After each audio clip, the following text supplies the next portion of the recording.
Hello friends, welcome to Adiora. Myself Mohit Khandelwal, आपका mathematics mentor. और आज हम शुरू करने जा रहे हैं सीक्वेंस एंड सीरीज चैप्टर के प्रीवियस ईयर क्वेश्चंस।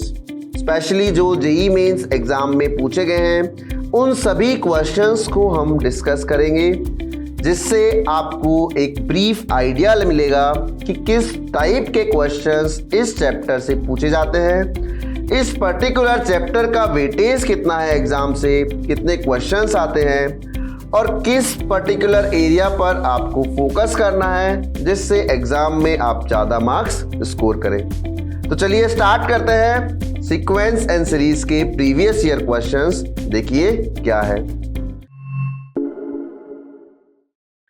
क्वेश्चन है, the common difference of the AP B1, B2 up to so on Bm is 2 more than the common difference of AP, A1, A2 up to so on An।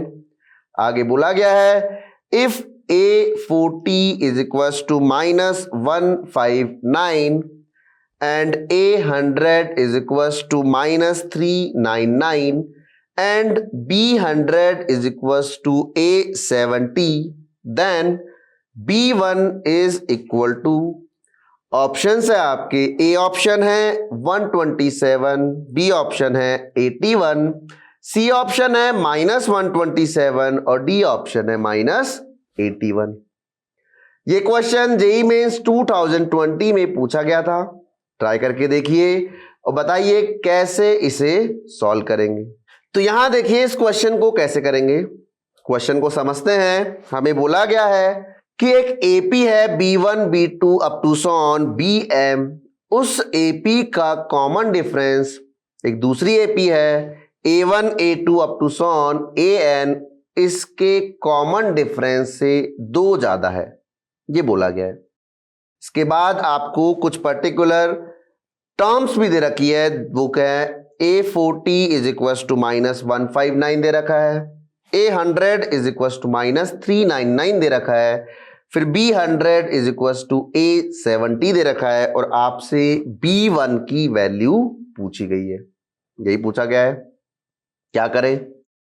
तो यहां आप पहले A1, A2 up to so on An, AP को consider करें।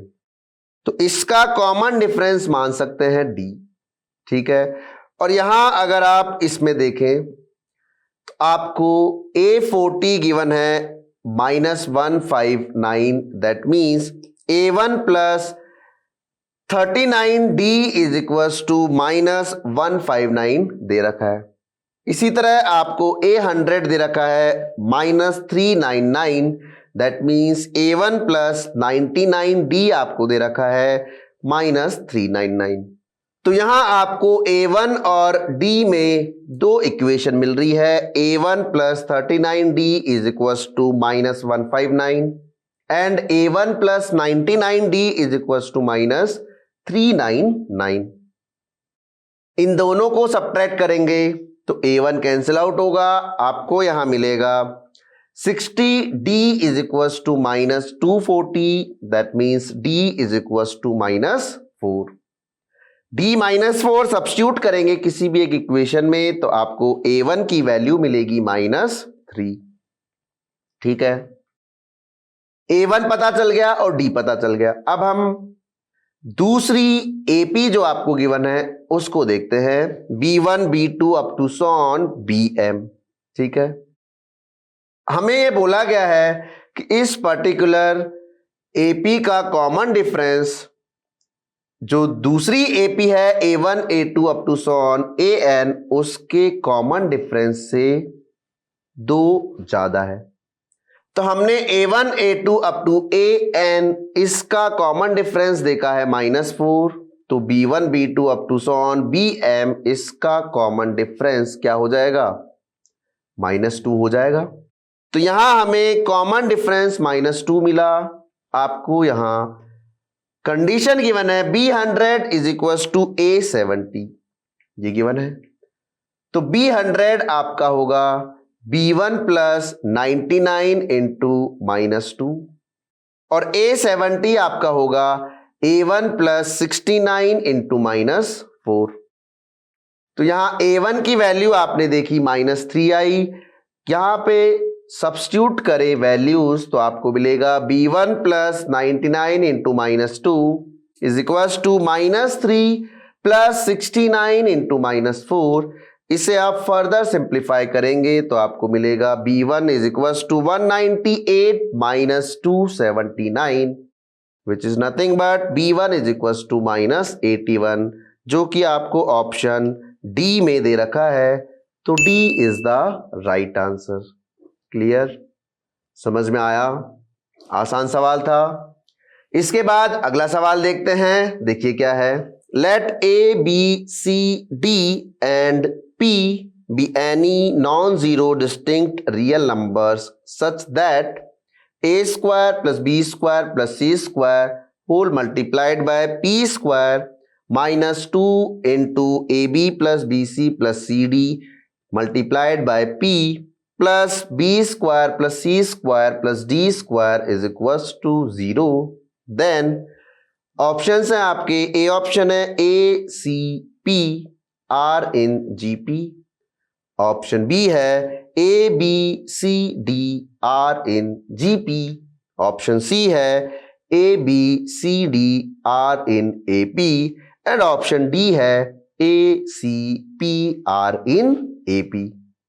ये question JEE mains 2020 में ही पूछा गया था। ट्राई करके देखिए और बताइए क्या इसका आंसर होगा। तो यहां देखिए इस क्वेश्चन को कैसे सॉल्व करना है। आपको यहां बोला गया है A B C D and P, ये रियल नंबर्स है, non zero distinct real numbers, और आपको एक एक्सप्रेशन दे रखी है। उस एक्सप्रेशन के बेसिस पे आपको बताना है कि ए बी सी डी या फिर ए सी पी एपी में है या जीपी में है, ये आपको चेक करना है। तो हमें जो एक्सप्रेशन गिवन है पहले उसे देखते हैं। एक्सप्रेशन है A square plus B square plus C square multiplied by P square minus 2 into A B plus B C plus C D multiplied by P plus B square plus C square plus D square is equal to 0। इसे आप expand करके लिखें तो आपको मिलेगा A square P square plus B square P square plus C square P square minus 2ab minus 2bcp minus 2cdp plus B square plus C square plus D square is equal to 0। देखो ऐसा क्यों लिखा है हमने, इसका क्या फायदा है उसे देखते हैं। यहां आप ध्यान से देखिए, A square P square then minus 2ab and then B square, इन तीनों टर्म्स को क्लब करो। कर सकते हो? तो क्या क्लब करके आप कोई फॉर्मूला अप्लाई कर पा रहे हो? इसे आप लिख सकते हैं AP माइनस बी का होल स्क्वायर। सिमिलरली आप दूसरी टर्म्स देखेंगे B square P square minus 2bcp plus C square, इन तीनों को क्लब किया तो वहां से आपको मिलेगा bp माइनस सी का whole square and lastly C square P square plus 2cdp plus D square. उन तीनों को क्लब करेंगे तो आपको मिलेगा cp माइनस डी का होल स्क्वायर। समझ में आया? क्लब किया हमने टर्म्स को, तीन टर्म्स को क्लब करके हमने उसे परफेक्ट स्क्वायर में कन्वर्ट किया। तो जब हमने परफेक्ट स्क्वायर में कन्वर्ट किया तो ओवरऑल आपको मिलेगा AP माइनस बी का whole square plus BP minus C का whole square plus CP minus D का whole square is equal to 0। अब यहां आप ध्यान से देखिए, ये तीन परफेक्ट स्क्वायर्स का सम क्या कभी 0 हो सकता है? बिल्कुल हो सकता है। कब? जब तीनों परफेक्ट स्क्वायर्स ही 0 हो जाए, क्योंकि परफेक्ट स्क्वायर्स पॉजिटिव है तो पॉजिटिव नंबर्स का सम 0 नहीं हो सकता, लेकिन अगर वो 0 है तो वो तभी होगा जब तीनों परफेक्ट स्क्वायर्स इंडिविजुअली 0 हो। तो हम यहां कहेंगे ये तभी पॉसिबल है जब AP minus B is equal to 0 हो, then BP minus C is equal to 0 हो, then CP minus D is equal to 0 हो। इन तीनों को आप 0 से इक्वेट करेंगे तो आपको मिलेगा P is equal to B by A, then P is equal to C by B, then P is equal to D by C। इन सभी को इक्वेट करेंगे तो आपको मिलेगा B by A is equal to C by B is equal to D by C। ये ratios बराबर है, इसका मतलब हम ये कह सकते हैं कि ABCD किस में है? GP में, क्योंकि ये रेशियोज इक्वल मिले हमें। आंसर आपका हो जाएगा option B, ABCD are in GP। Clear? समझ में आया?